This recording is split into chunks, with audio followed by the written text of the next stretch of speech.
Hello tout le monde, c'est Kael et bienvenue sur ma chaîne YouTube. C'est la toute première vidéo, donc je vous remercie déjà d'être là. J'espère vraiment que ça va vous plaire. Donc c'est une chaîne qui va parler de techno, de high-tech, de lifestyle, enfin vous verrez, il y aura plein de choses. On va parler de plein de choses ensemble. Et je me suis dit, tiens, pour cette toute première vidéo, j'aimerais vous parler de quelque chose qui me plaît et quelque chose que je viens de recevoir. Il s'agit de la nouvelle Apple TV. Alors est-ce que vous êtes prêts? Moi oui, let's go!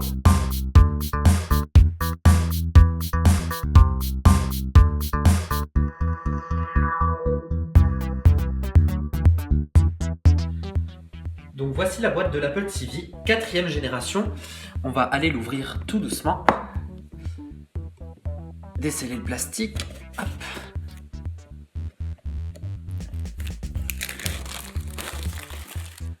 Le blister est enlevé. Donc voici la boîte toute noire, toute sobre. Donc avec le logo Apple TV. Alors là c'est le modèle 32 Go que j'ai pris. Mais il existe aussi un modèle 64 Go. Et c'est parti, nous allons l'ouvrir ensemble. Et voici la bête, donc le boîtier Apple TV qui est juste là et assez lourd, finalement assez lourd. Je vais vous comparer par rapport au modèle précédent, juste tout à l'heure. Donc voici le boîtier, voici la fameuse Siri Remote, tout en verre. On va enlever le plastique.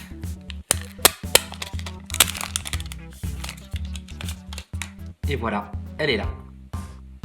Alors, prend beaucoup les traces de doigts, mais bon.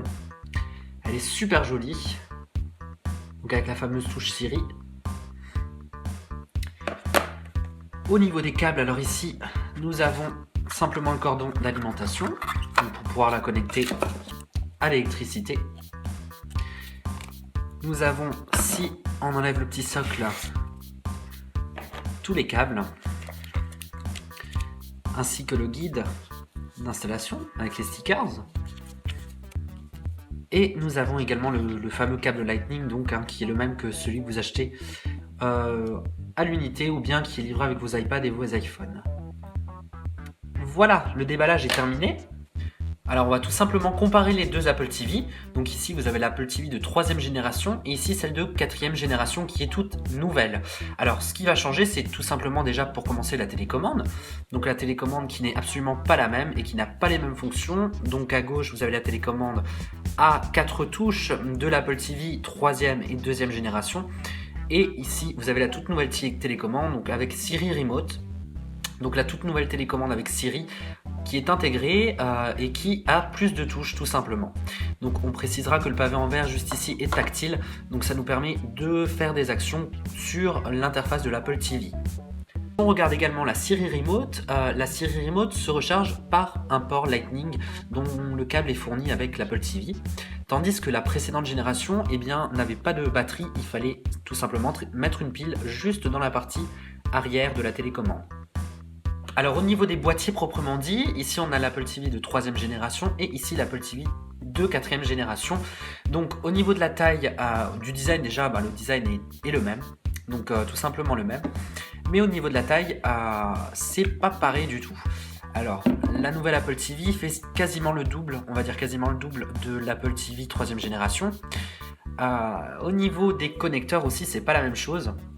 Donc on a pour l'Apple TV de 3e génération un peu plus de connecteurs, donc en fait un connecteur supplémentaire qui est le port optique qui a disparu sur l'Apple TV de 4e génération. Donc on a également un port USB type C avec cette nouvelle Apple TV et qui est apparu par rapport à la génération précédente. Et puis voilà. Et bien voilà tout le monde, merci d'avoir regardé cette vidéo, le déballage est maintenant terminé. Alors je voulais juste vous apporter 2-3 petites précisions par rapport à la bestiole, donc la Siri Remote. Elle intègre maintenant un accéléromètre et un gyroscope, ce qui n'était pas le cas dans la version précédente. Et la surface tactile est cliquable. Donc en fait ça va pouvoir sélectionner le contenu directement sans avoir appuyé sur n'importe quelle touche. Et juste dernière précision par rapport au boîtier en lui-même de l'Apple TV, alors il est plus grand, effectivement donc 35 mm contrairement à l'Apple TV de 3e génération qui était lui de 23 mm et il est aussi plus épais, il fait 425 grammes contrairement à l'ancien modèle qui faisait 272 grammes. Donc en ce qui concerne tout simplement la performance, donc on est sur une puce A8, contrairement à une puce A5 sur l'ancien modèle, donc la puce A8 est exactement la même que celle qui est intégrée dans l'iPhone 6 et l'iPhone 6 Plus bien entendu. Voilà, je vous remercie infiniment d'avoir regardé cette vidéo. Je vous invite à revenir dans quelques temps pour le test un peu plus complet. Et en attendant, je vous dis à très vite. Bye!